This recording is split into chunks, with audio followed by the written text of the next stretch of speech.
2025 has been quite the ride. We've been covering all the updates week by week here on the Brisbane Channel, and in this video we'll take a look back at the year that was and some of the most notable events, plans and changes for Greater Brisbane's 5 LGAs. I'll also share some major changes the channel itself has undergone, and we'll look forward to the coming year. This video will be packed, so let's go. Oh, and let me know if there's something you think I've missed or that should have been included in this recap. Perhaps the most impactful aspect of life in Greater Brisbane over the last year has been the result of a rapidly growing population. Recent projections have Greater Brisbane's population expected to reach almost 2.9 million in the current financial year. Over 2025, Queensland had the highest level of interstate migration out of all states. The economy has been going well, with Brisbane City's economy passing $200 billion after having grown by 16% over the last 4 years. But with a higher population also comes more people needing somewhere to live, and it's been a crazy year when it comes to property and rental prices. This year saw Brisbane become the second most expensive capital city in Australia to buy the average home, and the median price for all dwellings passed the $1 million mark in late 2025.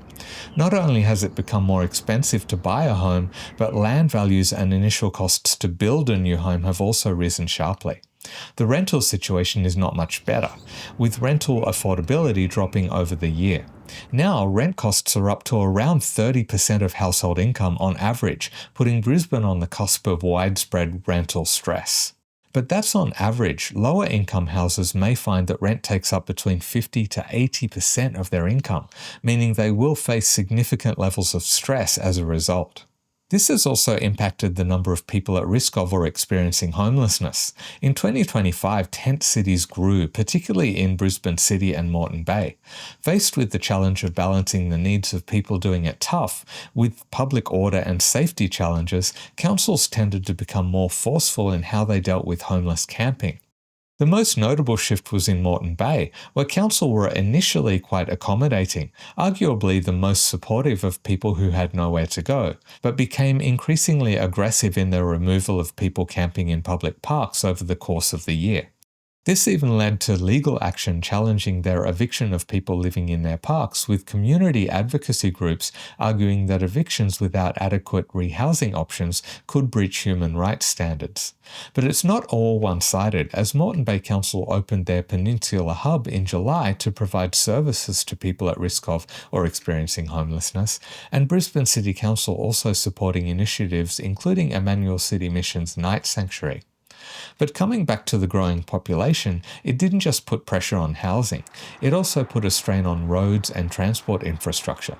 This year saw the introduction of the Metro bus service M1 and M2 routes, as well as the opening of the Adelaide Street Tunnel, which did have a positive impact on levels of congestion on the busway between Queen Street Mall and the Cultural Centre.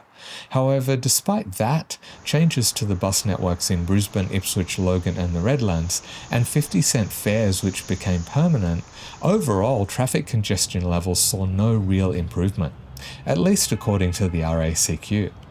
The INRIX Global Traffic Scorecard did indicate a slight improvement in time lost to congestion on Brisbane roads, with time lost by the average commuter to congestion each year dropping from 84 to 81 hours, still the worst in the country. But as we've said on multiple occasions, there are many questions around just how much we can trust that report. On the public transport side, one clear win for the year was the completion of the smart ticketing rollout across the TransLink network, meaning go-cards are no longer required and commuters can use contactless payment directly on all bus, train and ferry services. As we mentioned, Brisbane's economy grew, and that had an impact on employment, services and growth industries. Some industries that saw real growth included hospitality, tourism and the experience economy, with an 18% increase in international visitors to the state, along with healthy levels of domestic tourists. Of course, we can't talk about this year without mentioning the 2032 Olympic and Paralympic Games, as we saw the completion of the 100-day review into Olympic Games infrastructure and the state government's response. Despite previous promises... Now, if you're asking me whether or not I support a new stadium, the answer is no, and I've been clear about that. A new Olympic stadium was announced. It would be a 63,000-seat stadium to be built somewhere in Victoria Park, although it seems they've not yet made a decision on the specific location, despite there now being just 6.5 years to the event. Many other venues were announced, including the Brisbane Live Arena, where the proposed location was moved from the edge of Roma Street Parklands to a site above the Woolloongabba Cross River Rail Station. They also announced it would be privately funded rather than coming out of the $7.1 billion Olympics infrastructure budget. Anticipating pushback from opponents, particularly in the heritage-listed Victoria Park, the state government passed a new law that allowed them to bypass 15 planning laws, including heritage and environmental laws, and also ruling out the possibility of legal challenges. They framed this law as a way to streamline processes to enable them to complete the required development in a time and cost-effective manner. While we're talking about new laws, this year also saw the introduction of some major new laws in Queensland that affect people across Greater Brisbane. These include the establishment of a public child sex offender register, the banning of pill testing, and implementation of the Adult Crime, Adult Time suite of laws that served as the LNP's platform in this year's election. These had wide ramifications for public safety policy and have triggered ongoing debates about justice and community well-being. No recap of 2025 would be complete without acknowledging Tropical Cyclone Alfred. While it lost a lot of its steam before making landfall here in southeast Queensland, where it was downgraded to a tropical low, there were still areas that suffered significant coastal erosion and local damage, particularly on Bribie Island, where storm surge and wave action created breaches between the ocean and Palmerstone Passage, which the state government has been patching up in the second half of the year. The Story Bridge footpaths were also closed as a safety precaution in the lead-up to Tropical Cyclone Alfred's arrival, and they didn't reopen until 212 days later, when the city side reopened on the 3rd of October, followed by the eastern side on November 13, after new decking was installed on each side. Southeast Queensland also experienced intense weather in the last couple of months of 2025, with some areas suffering damage from hail and destructive winds. We covered so many other stories, including sporting successes, the Brisbane Lions men's AFL team winning their second premiership in a row, and the Brisbane Broncos winning both the men's and women's NRL premierships. We saw announcements of large housing developments, such as Brisbane City Council's suburban renewal precincts, and the state government's priority development areas, including the one in Woolloongabba. There was debate over the refusal to mandate or even the removal of affordable housing requirements at both local and state levels of government. We also covered announcements of new infrastructure such as the Logan Gold Coast Faster Rail project, which includes new stations and removal of level crossings, as well as completion of projects such as the long overdue Moggle Road corridor upgrade and the new Centenary Bridge. We saw strikes, protests, and a heap of other big events. Far too much to cover in this brief recap video. As Greater Brisbane underwent major change, so did the Brisbane Channel. We grew from under 25,500 subscribers on January the 1st to over 39,000, and we started the year with 24 channel members, and we're now approaching 90. We've also connected with some great local businesses who have supported the channel, and I've been able to help them reach new customers as the channel itself continues to grow.